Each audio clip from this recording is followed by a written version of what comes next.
We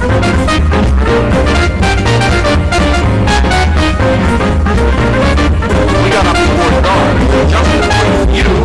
Top of the morning with downtown Boston.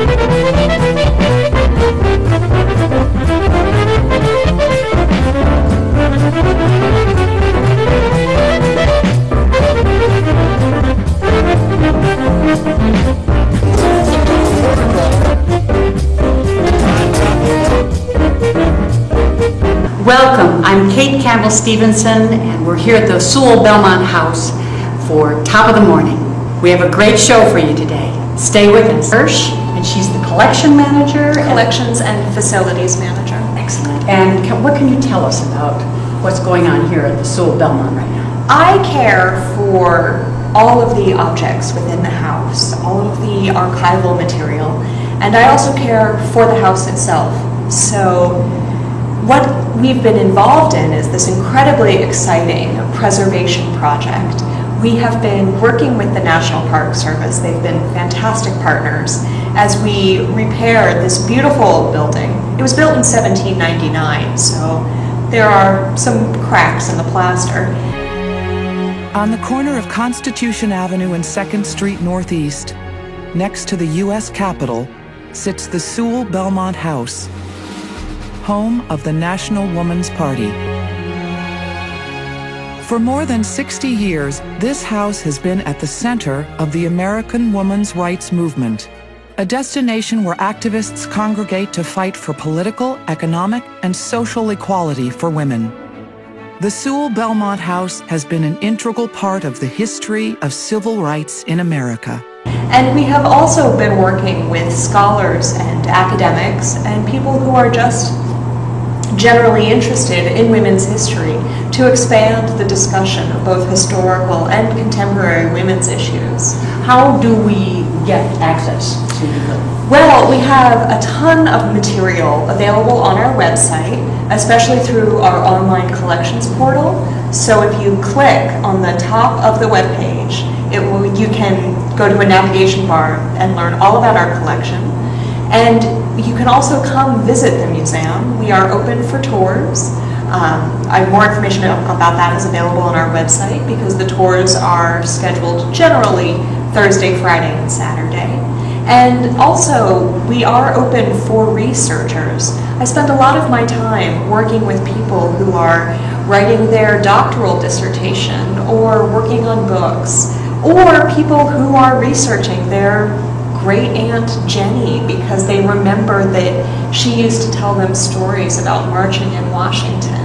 And often those people will bring their children or grandchildren, and that it makes your heart so full to see these people who are so passionate about history and they bring children to the museum. It's such a living history moment. July 1848, Seneca Falls, New York. Nearly 300 women and several dozen male supporters, led by Elizabeth Cady Stanton, gather at the first Women's Rights Convention. They issue a resolution, the Declaration of Sentiments. It states all men and women are created equal and includes a radical demand for the universal right to vote. It is the first battle cry for women's suffrage, and it will be decades before victory is declared. Success will come from a brave new generation of activists who are sophisticated, savvy, and determined to make real change for women in America. Their leader is a 29-year-old Quaker named Alice Paul. It's wonderful to actually be here in person to see it. You can look online, which is wonderful, but to be able to experience the whole feeling of the museum and the house, the historical museum, and the artifacts as well. What are some of your favorites? Oh my gosh, that's like trying to pick a favorite color. I love the Allender cartoons. The political cartoons of Nina Evans Allender were drawn for the National Woman's Party. Nina was a close personal friend of Alice Paul, and Nina's cartoons are warm, witty, they're sharp, and always, always insightful. They have a commentary on both the political and the social wars of the time. And what was the time frame? Most people don't, think of political cartoons as being more contemporary, but this was back when. Absolutely. Nina started drawing for the NWP in 1916 and continued through 1927. And one of the great jewels of the collections here at Sewall Belmont is a complete collection of Nina's drawings, including the markup in her own hand. It's really brings you so close to history when you see these political cartoons. It does, and there's a very famous mathematical proof that says somewhere in your body is a single atom of oxygen that was part of Caesar's last breath, as he said, et tu, Brute, on the steps of the Forum. And I've always thought of that because when people come to this house, it stays with you. It becomes a part of your body, literally. And so as you walk through the house, we have some of the original banner poles that carried the great protest banners of the women's movement. They're on the wall, and we invite our visitors to place their hand where Alice Paul put her hand. And I like to think of it as passing the torch of equality. March 3rd, 1913, the day before Woodrow Wilson's presidential inauguration. Thousands of women assemble at Alice Paul's urging and march down Pennsylvania Avenue. They're demanding the right to vote. It is a spectacle never before seen in the nation's capital. But as the march proceeds, violence erupts. The crowds trip, grab, and shove the marchers, shouting obscenities at them. The police refuse to intervene, and the cavalry must be called in to crush the riot. In the end, 100 people are hospitalized. But the media coverage brings this story to the national stage, exactly as organizers had planned. It's very moving for me. When the first time I came to the Sewall Belmont was so exciting. I walked into the front room and I literally could feel the energy from the women that were there working the telephone banks. Absolutely. And one of our rooms in the historic house is set to look as it would have looked when the NWP lived and worked here. So it has a gizmo that children unfortunately don't recognize. It's a typewriter. It also has a rotary phone and some of the stationery used by the NWP. And it's set in this beautiful room. There's a 12-foot mirror and a gorgeous cut crystal chandelier. The window looks out on the Capitol, but you can feel the energy. You can hear the hum of the typewriter and the whir of the fan, because after all, Washington in the summer is quite warm. Yes, it is. Well, it really calls to anybody who steps into this building, calls out to them to understand and to really appreciate the wonderful heroines that have come before us. And hopefully it'll call to them to be bold and step out. I hope so.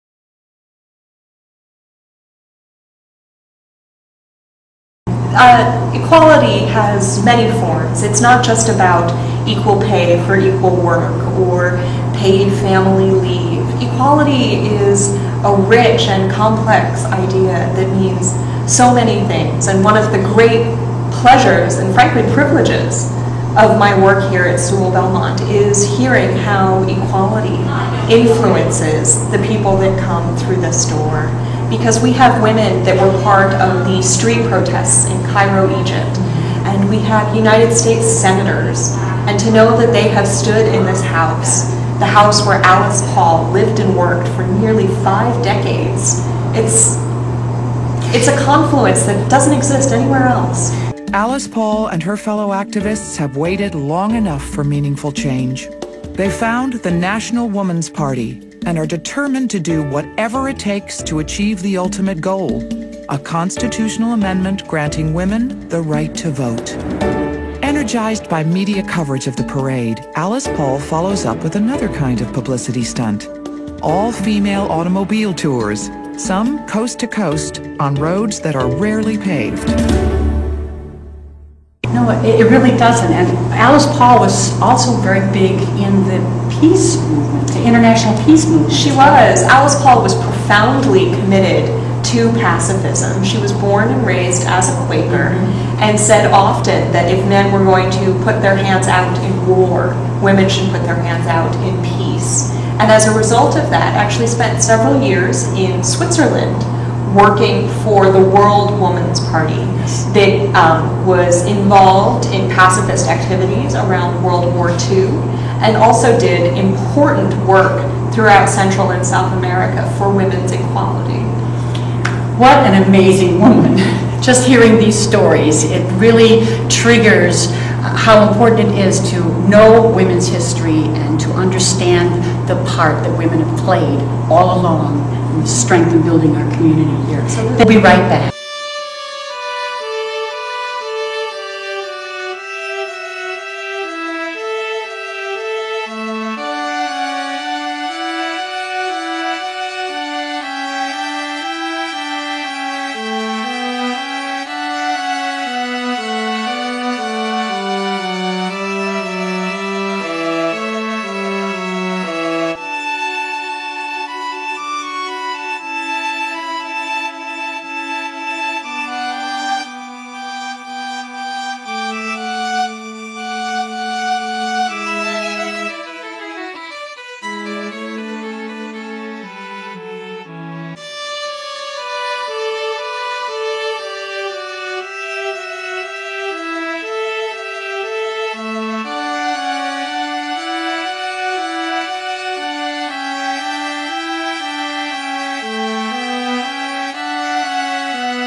There was a very dear friend of Alice Paul by the name of Inez Milholland. Oh, Inez Milholland Boissevain. She was quite a character. She was from upstate New York, and she was a labor lawyer in the 1910s, which was very unusual. She lived in Greenwich Village alone at a time when women simply did not do that. Of course.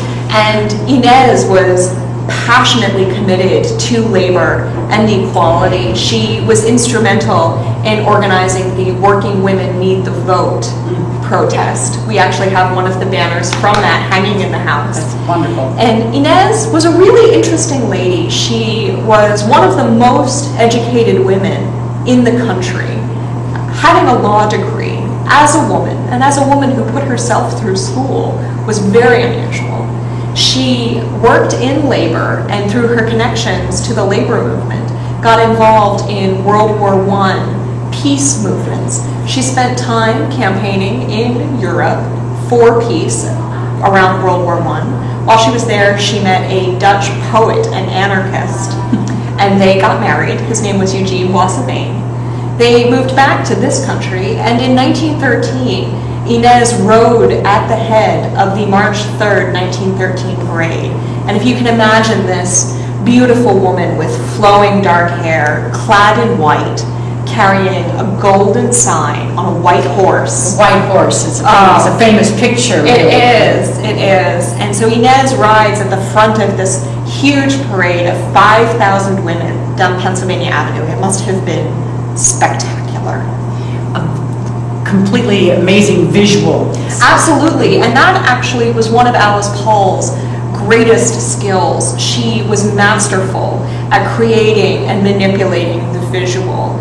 She understood how American history regarded Susan B. Anthony and Elizabeth Cady Stanton as the great mothers of American suffrage. And so there is this wonderful photograph of Alice Paul, Alva Belmont, and many other members of the National Woman's Party posing with Susan B. Anthony's desk. And it's a great example of this very conscious manipulation of social media, especially in a time before Facebook or Twitter. Alice mobilized 5,000 people in less than 3 months. It's a remarkable undertaking. Amazing, amazing feat. And we'll be right back. In 1917, Alice Paul plans the party's most daring media blitz, a picket of the White House, the first group ever to do so. Women carry banners criticizing the president. But World War I is raging overseas, and dissent against the government is seen as treasonous. The pickets spark riots among onlookers, and Wilson orders the women arrested. In all, some 2,000 women picket. A quarter of them are detained on a charge of obstructing traffic. In prison, they are badly mistreated, some even beaten unconscious. They go on hunger strikes to protest. In response, prison guards force feed them, violently shoving tubes up their noses and down their throats. Welcome back. We're here at top of the morning, actually at the Sewell Belmont House Museum with Elspeth Kirsch. Elspeth, I saw a picture of Lucy Burns downstairs. Can you tell me a little bit more about her? I love Lucy, which I know sounds like a joke, but it really isn't. It's wonderful. I just love her. She was a fiery redhead, a Catholic woman from Brooklyn. Her father was a banker, and so she grew up in a very socially involved and committed family. She was Irish Catholic.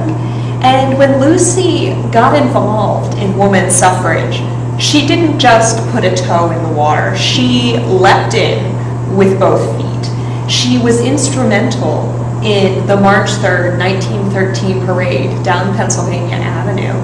Lucy was a passionate advocate for women. She spoke widely in both secular and religious venues, which was unusual, and also was so committed to suffrage that she has the somewhat remarkable distinction of spending the most time in jail. Lucy Burns, co-founder of the National Woman's Party, and others detail the brutality on scraps of paper smuggled out of prison and into the hands of reporters. The articles they write mobilize supporters across the country. Amid public pressure, the president backs down. The women are set free and immediately cross the country by train to further promote their cause. A few weeks later, Wilson decides to back the constitutional amendment to give women the right to vote. For the next 20 months, members of the National Woman's Party fight for the Susan B. Anthony Amendment in the House, the Senate, and finally, state by state. She and Alice Paul met in prison in England. They were both suffragettes in England. While they were in America, they were called suffragists. It's an important distinction. It certainly is. And while they were in England, they both spent time in Holloway Jail, which is a Victorian Gothic prison. It is just as delightful as you can imagine. So when they came back to the United States, Alice and Lucy teamed up to radicalize the National American Women's Suffrage Association.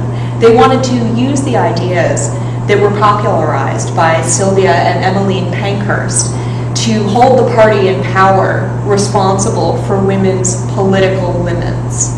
And so Lucy and Alice created, basically from whole cloth, this activist organization that departed from the state-by-state legislative agenda of NASA. So their work with the National Woman's Party pushed for a federal amendment for suffrage.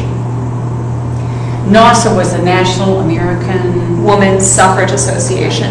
It was led by Carrie Chapman Catt and Harriet More Stanton Flash. conservative. Well, I hate to call them conservative since they were certainly very radical for their time.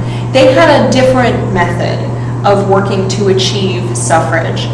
By 1910, women could vote in very few states, mostly in the West. So NASA was not the most efficient agitator for women's suffrage. They had been working state by state, whereas the National Woman's Party wanted to lean directly on Washington. So it's not an accident that their first headquarters was 500 feet from the White House.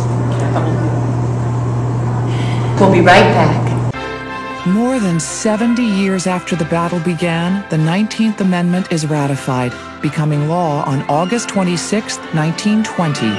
For the first time in American history, the country's 20 million women have the legal right to vote.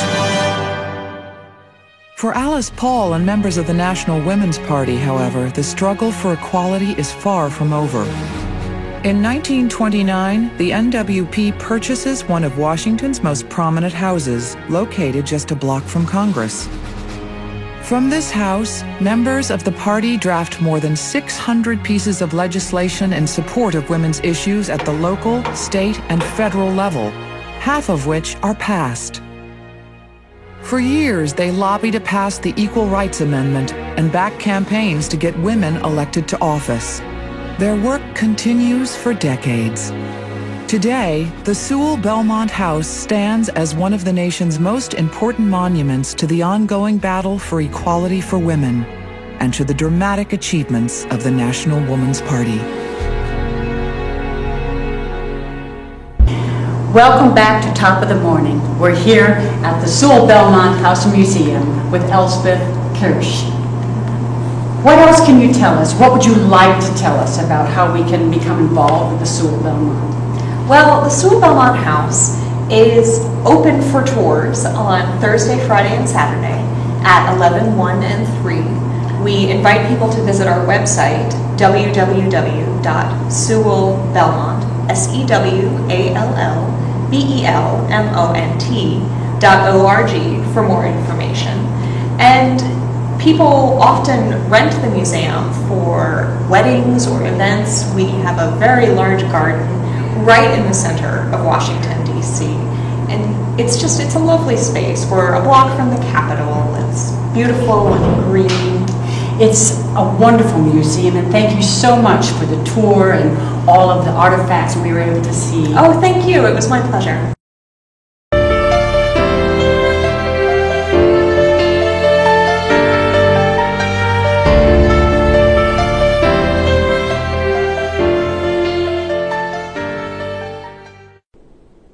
On January 10th, 1917, the nation was shocked when women suffragists began to demonstrate. It was the first time a picket had ever been conducted at the White House. The New York Times described it as petty and monstrous.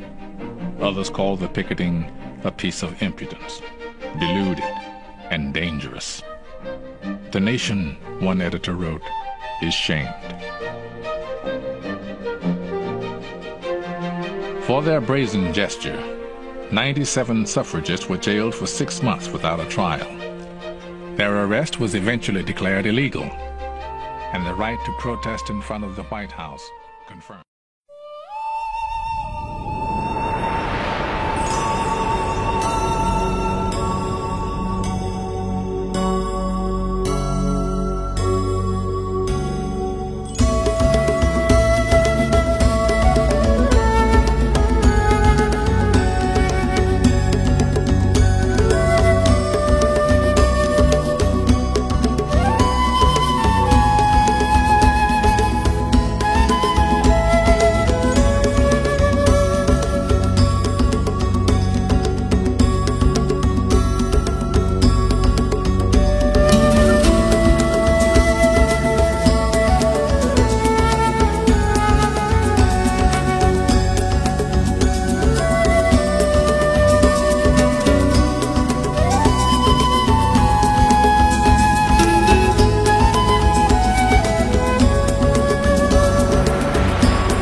That's it for today from Top of the Morning. It's the Hall